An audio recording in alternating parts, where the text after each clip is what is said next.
சற்று முன் வெளியான தகவல். கலைஞர் மகளிர் உரிமைத் தொகையில் ஒரு முக்கியமான தகவல் வந்துள்ளது.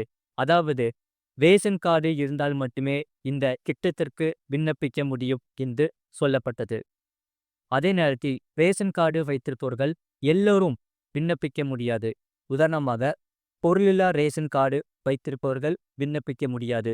ரேஷன் கார்டு முன்னுரிமை ரேஷன் கார்டு, முன்னுரிமையற்ற ரேஷன் கார்டு, அந்தயோதயா அன்ன யோஜனா ரேஷன் கார்டு வைத்திருப்பவர்களுக்கு இந்த கலைஞர் மகளிர் உரிமைத் தொகை ரூபாய் 1000 கிடைக்கும். இவர்கள் விண்ணப்பிக்க தகுதியானவர்கள்.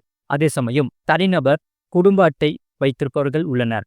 அவர்கள் கலைஞர் மகளிர் உரிமைத் தொகை திட்டத்திற்கு விண்ணப்பிக்க முடியுமா என்ற சந்தேகம் இருக்கின்றனர். அவர்கள் கலைஞர் மகளிர் உரிமைத் தொகை திட்டத்திற்கு விண்ணப்பிக்கலாம். ஆகையால் அரசு வகுத்திருக்கும் விதிமுறைகளுக்கு உட்பட்டு இருந்தாலும் மேற்குறிப்பிட்ட ஏதேனும் ஒரு ரேஷன் அட்டை வைத்திருந்தால் கட்டாயம் இந்த திட்டத்திற்கு விண்ணப்பிக்க முடியும்.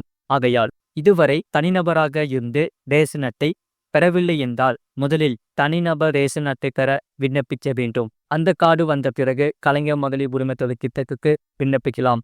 ஆகையால் இதில் இப்பொழுது நடைபெற்றிருக்கும் உங்களவர் ஸ்டாலின் முகாமில் தனிநபர் ரேஷன் கார்டுக்கு விண்ணப்பிக்கலாம். முழு லிங்க் கீழே அதை கிளிக் பண்ணி பாருங்க. மறக்காம லைக் பண்ணிக்கோங்க.